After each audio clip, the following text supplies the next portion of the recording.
দেখতে পাচ্ছেন মালয়েশিয়ান একটি ফল ডুরিয়ান। এটি আসলে কাঁঠালের মতো দেখতে মনে হলেও এটার নাম হচ্ছে ডুরিয়ান। তো এটা এখন একটি কাস্টমারের জন্য কাটা হচ্ছে। আর এটা হচ্ছে ফ্রোজেন, এটা কিন্তু ফ্রেশ না। এটা মালয়েশিয়া থেকে আসে ফ্রোজেন হয়ে, তারপর আমাদের এখানে আমরা সংরক্ষিত করে রাখি ফ্রিজের মধ্যে। তো এটা একদম বরফ হয়ে থাকে, যার কারণে অনেক বেশি শক্ত। তো কাস্টমার দেখুন কত উৎসাহী হয়ে এই ডুরিয়ান কাটা দেখছে, কারণ এটা ফিলিপিনের customer, Malaysian customer, Chinese customer এরা অনেক বেশি পছন্দ করে। তো এটা আসলে অনেক বেশি দামিও। এখানে এটার ১ কেজির প্রাইস হচ্ছে ১০৯ রিয়াল।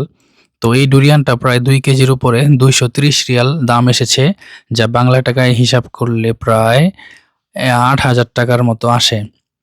এত দাম দিয়ে একটি ডুরিয়ান কেনা আসলে সবার পক্ষে সম্ভব হয় না। তো অনেক কাস্টমারই আসলে এটা দেখার চেষ্টা করছে। আর এটা হচ্ছে এই কাস্টমারটা এটা ডুরিয়ানটা কিনেছে। কাটার পর সে আসলে চেক করে দেখছে ভেতরে আসলে কেমন এবং এটার ফ্লেভার কেমন। তো আমরা তাকে বললাম যে এটার মধ্যে ৫ পিস ডুরিয়ান রয়েছে। ভাবা যায় দেখেন, কাঁঠালের কোষগুলা কিন্তু ছোট, ছোট থাকে আর এই ডুরিয়ানের কোষগুলা থাকে একদম বড়, বড়। কুয়াগুলা একদম বড়, বড় থাকে। তো ৫ টা পিস মাত্র। এর দাম হচ্ছে ৳৮,০০০ টাকা। এটা আসলে সাধারণ মানুষের পক্ষে কিনে খাওয়া সম্ভব না। আর এই ডুরিয়ানকে বলা হয় কিন্তু ফলের রাজা। সমস্ত ফলের রাজা বলা হয় এই ডুরিয়ানকে, যার কারণে এটা আসলে দামও অনেক বেশি। তো কারা, কারা ডুরিয়ান খেয়েছেন কমেন্ট করে জানাবেন। কার কাছে কেমন লেগেছে সেটাও মন্তব্য করে জানাবেন।